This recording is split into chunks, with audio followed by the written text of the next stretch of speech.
The Matrix is literally your bitch, and you don't even know it. During the pandemia time, there was already proof that we are in a holographic matrix. It's proven. There's like little numbers and everything. What is a matrix? What is a hologram? A hologram is technically a reflection, just like a mirror, if you will. So let me explain how to practice using it. Oh my God, I'm actually gonna do this. Okay. Being on time and preparing in advance are the two things I am the worst at and I want to be the best at. All of a sudden, my body's on like high alert. Fight or flight kicked in.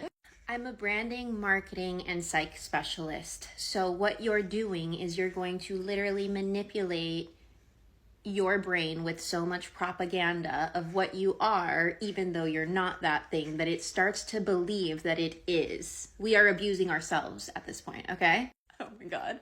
Can't believe I'm like sharing this stuff. God, I'm really doing this. Okay, so I am literally going to repeat, whether it's, for me, it depends on what kind of learning it is that you have. For me, affirmations and writing them down are amazing because that's how I learn. I have to see it in order to visualize it for me to fully absorb it. So if I'm writing down like, I, Anna Zena Macro, am on time for everything. I love to prepare, and preparation is effortless and easy for me. I keep writing that over and over and over again every day, basically like standards, right? So think, there's a reason why back in the day, if you did something wrong as a kid, you would have to write a bunch of standards repeating, I will not blah, blah, blah. I will do blah, blah, blah. It's because it's a form of brainwashing so that you would actually do what you say you're going to do. Some of us it might have worked, and some of us, maybe it didn't work. Me, it didn't work. Anyways, I was a little rebellious, so that's something else. But standards work. They're affirmations. So I'm going to keep writing how I'm on time, and I love to prepare, and I love to be prepared.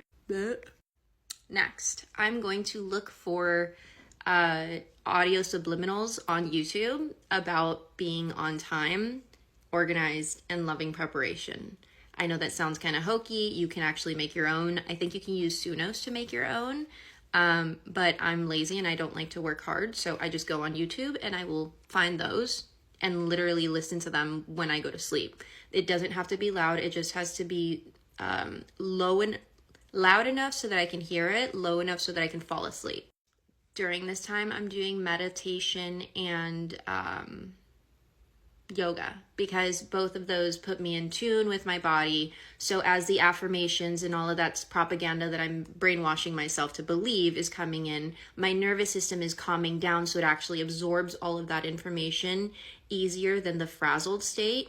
It still absorbs during the frazzled state if I'm going against it, but because I'm wanting to program myself with it, the flow state is actually going to work better.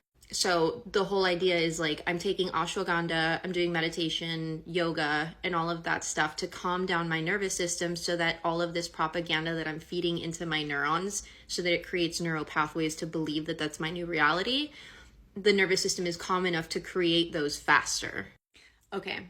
And because I have a team, I have a hypnotherapist, I have an energy worker, I have quite a few people that I can call on if I have blocks, meaning all of a sudden that I'm trying to be on time and trying to be organized and prepare in advance, things will come out of the woodworks to challenge that belief system and ask it, are you who you say you are? You're going to see this in any aspect that you are trying to change. If you're trying to get a romantic relationship, things will pop up like fears, anxiousness, insecurities, because the universe is asking you, are you truly ready for a relationship? If you pass through these tests, then you'll be ready for a relationship and it should be smooth sailing. You might get some more, who knows? If you are an entrepreneur and let's say you hit a 20K month for the first time, things are going to come out of the woodworks like a family emergency, like chaos, like all of a sudden like plans are not falling through that should have been falling through, or clients start having issues. Who knows what it is with entrepreneurship, but it's all sorts of chaos will come into your sphere because it's creating distractions to ask you, are you truly ready for this level that you've signed up for, where you're making $20,000 a month? That comes with different levels of responsibilities. So the universe is quite literally challenging you when you're challenging yourself, because it's a part of the process. If there's a way that someone can change something without having to feel like they're challenging themselves, let me know, because this is the fastest way that I've been able to see that this stuff works, and I've gotten just under $1 million worth of work done on me. So if there's anyone else that can like bypass the challenging yourself portion of challenging yourself to be a better version of yourself, I would like that. Can't believe I wordsmithed that.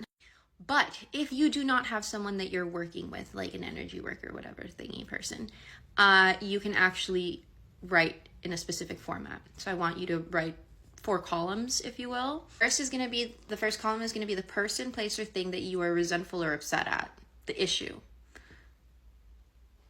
it's regarding. The second, it's going to be the actual issue, like what happened. Like, first, I'm mad at, let's take my friend Self. I'm mad at Self for, second column being, didn't give me a side of mashed potatoes.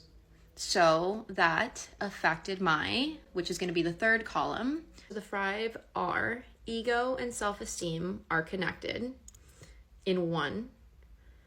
Pride, financial relationships, personal relationships, and sexual relationships. So those are the 5 possibilities that his actions can affect and cause me to be upset, aka resentful at the situation. The last portion is actually the most important, and it's my part in the entire situation. And don't click off, because I'm going to explain how this works and why it's important. So by understanding that I do have a part in every single situation in my life, I'm not only taking responsibility, but I'm actually doing a form of self-hypnosis to understand my patterns. And the keys to my success actually lies in the patterns. So this is an exercise that I do with my clients.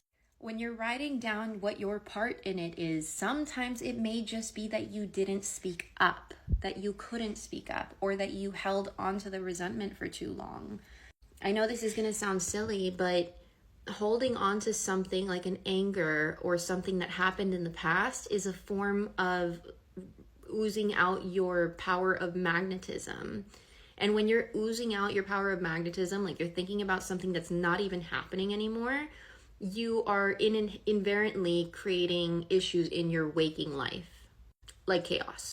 Anyways, once you've written down like this pattern enough times, you'll start to see that your part in things is a pattern as well. And you can start utilizing the opposite action to create a new reality. Meaning the opposite action of those pattern behaviors that you identified yourself are the keys to your success. And the matrix will start reflecting a different version of reality once you incorporate all this. Oh crap, now I have to go be on time and organized. You know what to do with the buttons.